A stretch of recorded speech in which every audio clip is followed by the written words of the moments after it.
it funny how things work out? I mean, I didn't even get the chance to talk about Parashat Bereshit because we are already in Noach.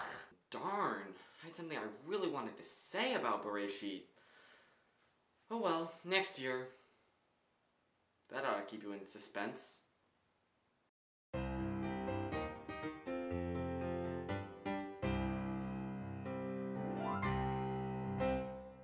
Now, everybody knows the story of Noah and the Ark, so I'm obviously not going to go into detail about that.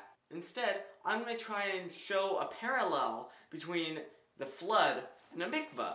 Now, just to be clear, when I'm talking about a mikvah, I'm not talking about a Gentile converting to Judaism. I am talking about the ritual act of immersing yourself in a mikvah. A mikvah is a cleansing process, which is a pretty well-known practice in Orthodox Judaism. And for some reason, not really a big practice in Messianic Judaism.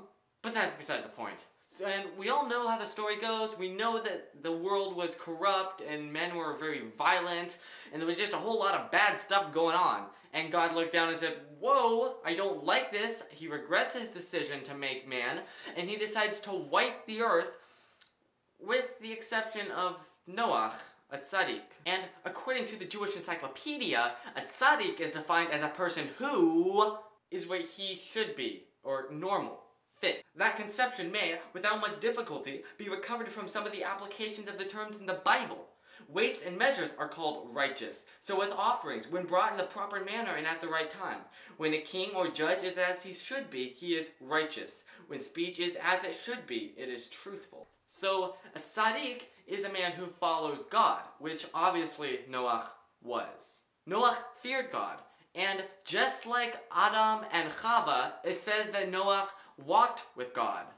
Okay, now I'm going to talk about what I was going to talk about in the beginning. After this slight diversion, that is. As we all know, everything was so bad that God decided to wipe everything and start over.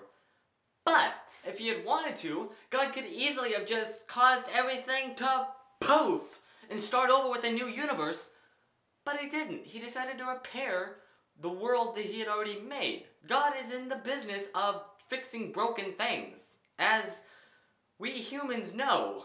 Baruch Hashem that he is, though. And this parasha teaches us that the path to redemption is through death and rebirth. Yeshua. What? Okay, with those out of the way, let's get back onto the mikvah parallel. God's cleansing agent of choice seems to be water.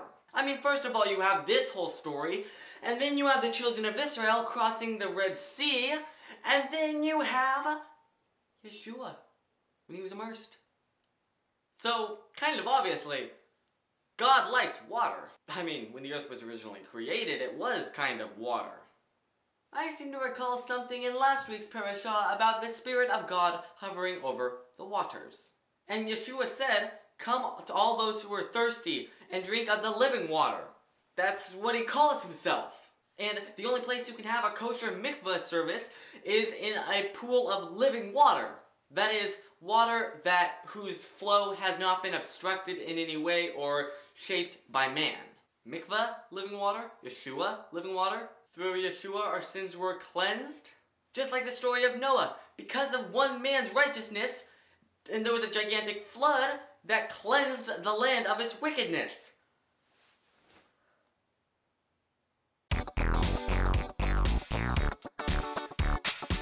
I would just like to say that most of that came from First Fruits of Zion's Torah Club Volume 5 on Bereshit.